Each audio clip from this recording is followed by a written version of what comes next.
चल बे गधे, अब जल्दी घर भी चलेगा या यहीं रात करेगा? खाने में तो कोई कसर नहीं छोड़ता, फिर चलने में इतनी कंजूसी क्यों करता है?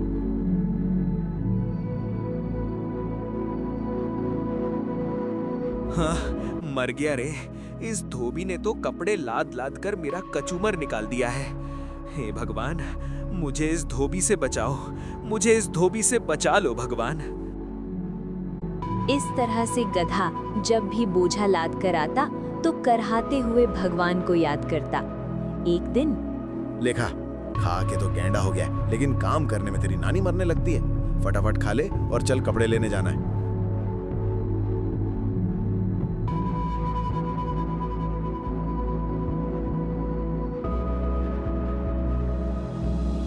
अब चलेगा भी या तेरे लिए डोली मंगाऊं? चल।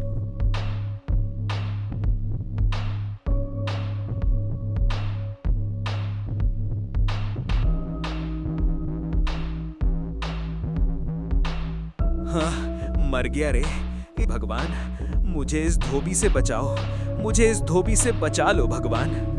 ये गधा रोज मुझे सच्चे मन से याद करता है। इसकी भक्ति ने मुझे प्रसन्न कर दिया। अब मुझे इसको दर्शन देना चाहिए। मैं तुमसे बहुत प्रसन्न हूँ गधा। कहो क्या बात है? तुम इस तरह से मुझे रोज रोज क्यों ध्यान करते हो? तुम्हारे मन में जो भी कामना है मुझे बताओ, मैं उसे पूरा करने के लिए आया हूँ। हाँ, ये कौन आ गया भगवान बनकर? भगवान तो ये हो नहीं सकते। ये जरूर उस धोबी की ही चाल है। ये वही है जो मुझे भगवान बनकर ठगना चाहता है। अरे क्या सोच रहे हो गधे? मांगो, क्या मांगते हो? मैं सोच रहा हूँ प्रभु कि मैं आप जैसा नहीं हूँ। गधा हूँ पर मूर्ख नहीं हूँ। मुझे समझ में आती है भगवान में और धोबी में फर्क। मैं उतना बेवकूफ नहीं हूँ। अब मैं तुम्हें कैसे विश्वास दिलाऊं गधे? अगर आप सही में भगवान हैं तो बताइए, सभी जानवरों के तो सींग हैं, मेरे सींग क्यों नहीं हैं? तुम्हारा सींग मेरे पास है, ये देखो। मेरा सींग आपके पास है, इसका मतलब आप सच में भगवान हैं। हाँ गधे, मैं सच में भगवान हूँ। तब एक बात बताइए भगवान, सब तो मुझे गधा समझते ही हैं, क्या आप भी मुझे गधा ही समझते हैं? अरे नहीं नहीं, तुम तो गधे राज हो। गधे ने जैसे ही ये सुना वो खुश हो गया। फिर गधे ने कहा, भगवान, मुझे अब इस धरती पर रहने की लालसा नहीं है। मुझे भी अपने साथ स्वर्ग ले चलें प्रभु। मैं तुम्हारी भक्ति से बहुत प्रसन्न हूँ गधेराज, ऐसा ही होगा। गधा भी भगवान के साथ स्वर्ग चला गया। भगवान, आपने तो मुझे सच के स्वर्ग में ला दिए। अब तो मैं यहाँ खूब मजे से रहूंगा। हाँ गधेराज, अब से तुम यहाँ खूब आराम से रहो। अब गधा वहाँ खूब मौज से रहने लगा। बागों में हरी हरी घास खाता और दिन भर घूमता रहता। एक दिन गधा घास खाते खाते इंद्रदेव के बाग में चला गया। कौन है ये गधा जो महाराज इंद्रदेव के बाग में घुसा चला आया? क्यों गधे, क्या तुम्हें नहीं पता कि ये इंद्रदेव का बाग है? यहाँ गधों का आना सख्त मना है। अरे अरे, मुझे नहीं पता था भाई। मैं यहाँ कोमल कोमल घास देखा तो चला आया खाने के लिए। आज चेतावनी देकर छोड़ रहा हूँ, फिर दोबारा यहाँ मत दिखना। चल निकल जा यहाँ से। आज तो बुरा फंसा था। वो तो अच्छा हुआ कि उसने मुझे घास खाते नहीं देखा था। कुछ दिन बीतते हैं। अब गधे को वहाँ बहुत अकेला सा लगने लगा था। एक दिन भगवान उसका हालचाल जानने आए। गधेराज, दिन तो मौत से बीत रहे हैं ना? वो बहुत उदास होकर भगवान से कहता है, भगवान, मैं यहाँ बिल्कुल अकेला हूँ। मुझे मेरे साथियों की बहुत याद आ रही है। अगर उन्हें भी आप यहाँ बुला लें तो बहुत अच्छा रहेगा भगवान। जैसी तुम्हारी इच्छा गधेराज, तुम्हारे साथियों को भी बुला लाता हूँ। ऐसा बोलकर भगवान अंतर्ध्यान हो गए और पृथ्वी से और गधों को वहाँ लेकर गए। ये लो गधेराज, मैं तुम्हारे साथियों को भी ला दिया। अब इन सब के साथ तुम्हारा मन भी लगा रहेगा। अब गधा बहुत खुश हुआ।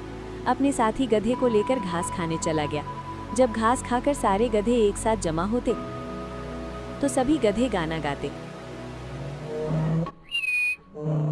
सभी गधों ने अपनी आवाज से स्वर्ग को संगीतमय बना दिया। जब उनकी आवाज से स्वर्ग की शांति भंग होने लगी तो वहाँ भगवान आए। जब ये तुम क्या कर रहे हो गधेराज? तुम्हारे कारण स्वर्ग की शांति भंग हो रही है। हम तो गाना गा रहे हैं भगवान। हमारे गाने से मन को शांति मिलती है भगवान। लेकिन गधेराज, ये धरती नहीं स्वर्ग है, और यहाँ आपकी ये ढेचू ढेचू की आवाज नहीं चलेगी। यहाँ रहना है तो तुम्हें अपनी आवाज पर अंकुश लगाना होगा। भगवान, तब तो ये सरासर ज्यादती हुई। क्या हमें बोलने का अधिकार नहीं मिलेगा? फिर मैं अपने सुरीली आवाजें किसको सुनाऊंगा? गधेराज, तुम्हारे आवाजों से हमारे ध्यानों में विघ्न पड़ रही है। ये हमारी आखिरी चेतावनी समझो और इस पर अमल करो। भगवान, अगर ऐसी बात है तो मुझे नहीं रहना है यहाँ। हमें हमारे धरती पर भेज दो। वहाँ हम लोग कम से कम आजादी से बोल तो सकते हैं। हाँ, जैसी तुम्हारी इच्छा गधेराज। जब तुम्हारी इच्छा धरती पर ही जाने को है तो इसमें मैं क्या कर सकता हूँ? चलो, मैं तुम्हें धरती पर भेज देता हूँ। जब गधों ने धरती पर जाने की बात सुनी तो वो खुशी से झूमने लगे। तभी चल चल उठिया गधे, कब से लगातार चिल्लाए जा रहे हैं? न जाने दिन में सोया सोया कौन सा सपना देखता रहता है। गधा घबरा कर उठा। हाँ, क्या मैं ये सब सपने में देख रहा था? अब चल जल्दी से, खाना खत्म कर और फिर कपड़ा लेने जाना है। और हाँ, दोबारा सो मत जाना। चलो, सपने में ही सही, स्वर्ग के दर्शन तो हो गए, लेकिन मुझे स्वर्ग से अधिक प्यारी ये धरती ही है। अब से मैं इच्छा भर के सबको अपने गाने तो सुना सकता हूँ। एक दिन वाह, आज तो हरी हरी घास खाकर मजा आ गया। मेरा पेट तो भर ही चुका है।